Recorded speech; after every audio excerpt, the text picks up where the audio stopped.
আর তারপরে মা লক্ষ্মী কিছু শান্ত হন। মা লক্ষ্মী জগন্নাথের যে প্রসাদী মালা সেইটা ধারণ করেন, আর তারপরে মা লক্ষ্মী প্রস্থান করেন। কিন্তু আবার সে পঞ্চম দিনের 6th ডে সে যাবে, কিন্তু তারা যায় না, ষষ্ঠ দিনেও যায় না, তারা আবার 2-3 দিন লাগিয়ে দেয়, তারপরে আবার ভগবান ওখানে ফেরে। তো এইভাবে এই লীলাটা, ছোট্ট লীলা, এইভাবে মঞ্চন করা হয়। এটা রথের সঙ্গে যুক্ত লীলা। তো মা লক্ষ্মী এখানে ঐশ্বর্য ভাব এবং একটা আলাদা ধরনের ভাব, যেটা স্ত্রী সুলভ নয়, সেইটা এখানে প্রদর্শিত করেন। তিনি কিন্তু উপেক্ষিত হয়ে যান না, তিনি কিন্তু নিয়ন্তা হয়ে যান। কেন? তিনি শ্রী, আর যেহেতু তিনি শ্রী, ওনার কাছ থেকে সমস্ত সম্পত্তি জগন্নাথ পান। এই ব্যাপারে আরেকটা ছোট্ট লীলা বলে আমি এই লীলাটা শেষ করব। যেহেতু মা লক্ষ্মীর দিন আজকে, তো মা লক্ষ্মীর কৃপা হোক আমাদের সকলের উপরে। তাই মা লক্ষ্মীরই আরেকটা ছোট্ট ঘটনা জগন্নাথের সাথে আছে, যে মা লক্ষ্মী ওনাকে এটা পারমিশন দেওয়া ছিল শ্রীমন্দির থেকে, যে বৃহস্পতিবার দিন, গুরুবার, থার্সডে, সপ্তাহে একদিন তিনি মন্দির থেকে বাইরে বেরিয়ে ঘুরে আসবেন, ওনার ভক্তদের দেখাশোনা করে আসবেন। তো সেই একদিন মৃগশিরা মাসে যেই দিনে মা লক্ষ্মীর পুজো আরাধনা হয়, সেই দিন বৃহস্পতিবার দিন তিনি বেরিয়েছেন। আর বেরিয়ে তিনি দেখছেন কে আমার ভক্ত, কে কি করছে। তো তিনি একটা বৃদ্ধা স্ত্রীর রূপ ধারণ করে একটা ধনী সম্পন্ন পরিবারে গেছেন। সেখানে দেখছেন যে ভোরবেলা হয়ে গেছে, আর আজকে তো যেহেতু মাতা লক্ষ্মীর আরাধনার দিবস, তো দেখছে স্ত্রীরা ঘুমাচ্ছে সেখানে। এখন ভোর হয়ে গেছে কিন্তু স্ত্রী উঠছেই না, আর বাড়িটা পরিষ্কার করা নেই। তো তিনি ওই স্ত্রীকে তুলছে ঘুম থেকে, যে আরে ওঠো, আজকে তো মা লক্ষ্মীর আরাধনা করতে হবে, তুমি এখন অব্দি ঘুমাচ্ছ কেন? বাড়িটা পরিষ্কার করো, স্নান করো, নিজেকে তৈরি করো ওনার পুজোর জন্য। সে মা লক্ষ্মীর ওপরে কোনো ধ্যানই দিচ্ছে না, ওনার কথাটা এমনি কেটে দিচ্ছে। বৃদ্ধা স্ত্রী কি বলছে উনি হাওয়ায় উড়িয়ে দিল। ধনী সম্পন্ন পরিবার, হাওয়ায় উড়িয়ে দিল। আমরা দেখি সাধারণত ধনী সম্পন্ন হলে, বড় লোক হলে, তাদের ভোর হয় 8টার সময়, 9টার সময় উঠে, তারা সেরকমই না। এইটা দেখে মা লক্ষ্মী রুষ্ট হয়ে গেলেন।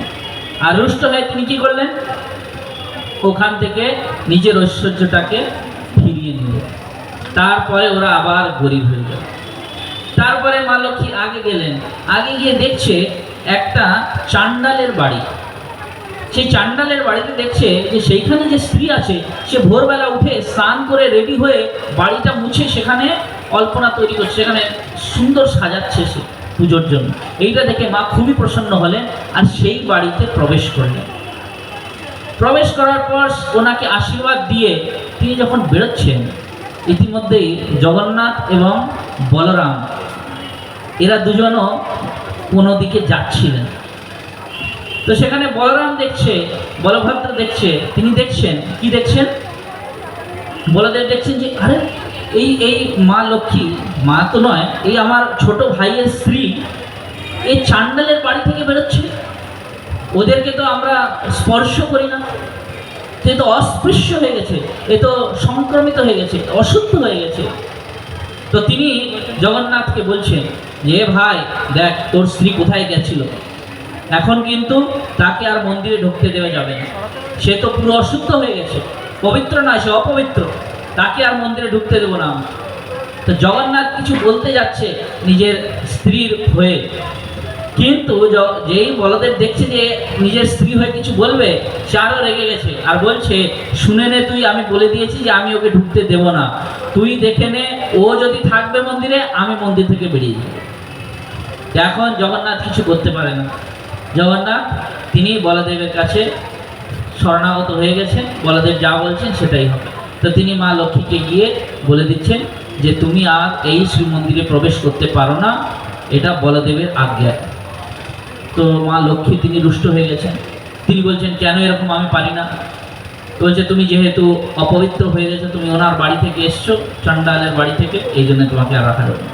তখন মা লক্ষ্মী মনে মনে ভাবছেন যে এই পারমিশন তো এরাই দিয়েছিল আমাকে, যে আমি সপ্তাহে একদিন আমার ভক্তের বাড়িতে যেতে পারি, আর আজকে তো আমার বিশেষ দিন, বছরে একদিন যেদিন আমার পুজো হয়, আর যে স্ত্রী আমার পুজো করছে সে আমার ভক্ত, তার কাছে আমি কেন যাব না? এ তো খুবই অন্যায় করছে এরা। তো তিনি রেগে গেলেন। রেগে গিয়ে তিনি বললেন, ঠিক আছে, তুমি চাও তো যে আমি থাকি না মন্দিরে, আমি চলে যাচ্ছি।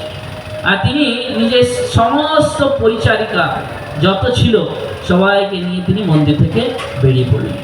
যেই মাতা লক্ষ্মী ওখান থেকে বেরিয়ে পড়েছেন, সমস্ত ঐশ্বর্যও বেরিয়ে পড়েছে। এখন ওখানকার যে গোডাউন, সেই গোডাউনে যত অন্ন ডাল চাল থাকতো সব শেষ, কিচ্ছু না।